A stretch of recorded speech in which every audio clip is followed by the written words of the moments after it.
പഴയ വടക്കൻ പാട്ട് സിനിമകളിലെ സ്ഥിരം നായികയായിരുന്നു വിജയശ്രീ. ആരെയും കൊതിപ്പിക്കുന്ന മാതകസുന്ദരി. വിജയശ്രീയെ മോഹിക്കാത്ത ഒരു നടനും അക്കാലത്തുണ്ടായിരുന്നില്ല. ഒരു സുന്ദരിക്ക് വേണ്ട എല്ലാ ശാരീരിക അളവുകളും ഒത്തുചേർന്ന സ്ത്രീ സൗന്ദര്യം അതായിരുന്നു വിജയശ്രീ. അക്കാലത്തെ ഒട്ടുമിക്ക സിനിമകളിലും സ്റ്റണ്ട് മാസ്റ്റർ ത്യാഗരാജൻ മാസ്റ്ററായിരുന്നു.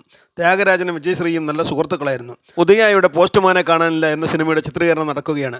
ആ സമയത്താണ് അതിൻ്റെ സംവിധായകനായ കുഞ്ചാക്കോ ത്യാഗരാജനെ കോട്ടേജിലേക്ക് വിളിപ്പിക്കുന്നത്. ചിത്രത്തിൽ ഒരു ബലാത്സംഗ സീനുണ്ട്. ഗോവിന്ദൻകുട്ടി എന്ന നടനും വിജയശ്രീയുമാണ് അഭിനയിക്കേണ്ടത്. സിനിമയുടെ ചില കാര്യങ്ങൾക്കായി കുഞ്ചാക്കോയ്ക്ക് അത്യാവശ്യം മദ്രാസിലേക്ക് പോകേണ്ട ആവശ്യം വന്നതിനാൽ ആ ബലാത്സംഗ സീൻ ത്യാഗരാജനോട് ഷൂട്ട് ചെയ്യാൻ പറഞ്ഞു. പക്ഷേ ബലാത്സംഗ സീൻ എങ്ങനെ എടുക്കുമെന്ന കാര്യത്തിൽ അദ്ദേഹം ഏറെ ആശങ്കപ്പെട്ടു. കാരണം ആദ്യമായിട്ടായിരുന്നു ബലാത്സംഗം ഷൂട്ട് ചെയ്യുന്നത്.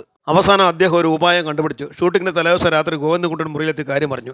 നാളെ എടുക്കേണ്ട ബലാത്സംഗ സീനിനെ കുറിച്ച് വിജയശ്രീയോട് പറഞ്ഞപ്പോൾ അവർ പറഞ്ഞത്, ഗോവിന്ദൻകുട്ടി ഒരു കിളവനായില്ലേ, അദ്ദേഹമൊക്കെ റേപ്പ് സീനിൽ അഭിനയിച്ചാൽ ദീനം പിടിച്ച ഒരാൾ കയറി പിടിക്കും പോലെ ഉണ്ടാവും. ഗോവിന്ദൻകുട്ടി സാറിന് പകരം വേറെ ആളെ വെക്കും മാസ്റ്റർ എന്ന് വിജയശ്രീ പറഞ്ഞു.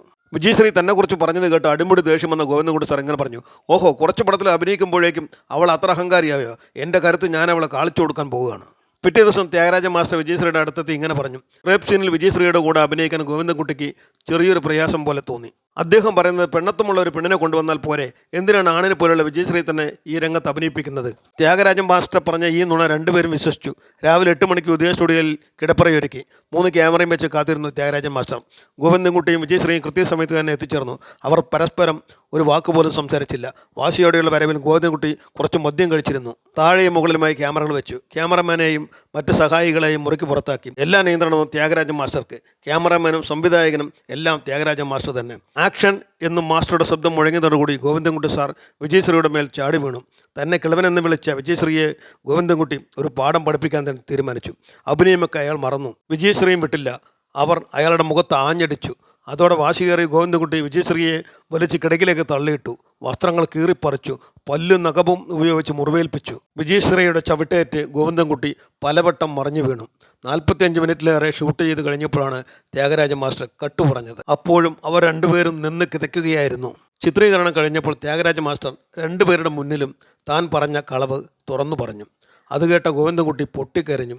എന്നാലും എൻ്റെ ത്യാഗരാജ, ഞങ്ങളോട് ഈ ചതി വേണ്ടായിരുന്നു. എത്ര ചവിട്ടാണ് അവളുടെ അടുത്തു നിന്നും എനിക്ക് കിട്ടിയത്. ബദ്ധശത്രുക്കളെപ്പോലെ വന്ന ഗോവിന്ദൻകുട്ടിയും വിജയശ്രീയും മിത്രങ്ങളെപ്പോലെ പൊട്ടിച്ചിരിച്ചുകൊണ്ട് പുറത്തേക്ക് പോയി. പിന്നീട് കുഞ്ചാക്കോ മുതലാളി മദിരാശിയിൽ നിന്ന് വന്നപ്പോൾ സ്ക്രീനിൽ ഈ സീനുകൾ ത്യാഗരാജൻ കാണിച്ചു കൊടുത്തു. അദ്ദേഹം ഞെട്ടിപ്പോയി. അത്രമാത്രം യാഥാർത്ഥ്യത്തോടെയാണ് ആ ബലാത്സംഗ സീൻ ഷൂട്ട് ചെയ്തിരുന്നത്. ഇന്ന് വിജയശ്രീ എന്ന സുന്ദരി ഒരു ഓർമ്മ മാത്രമാണ്. അവരുടെ എല്ലാ പ്രശ്നങ്ങളും ഒളിപ്പിച്ച ഒരു ആത്മഹത്യയിലൂടെ ജീവിതത്തിൽ നിന്നും അഭയം തേടിയിരിക്കുന്നു.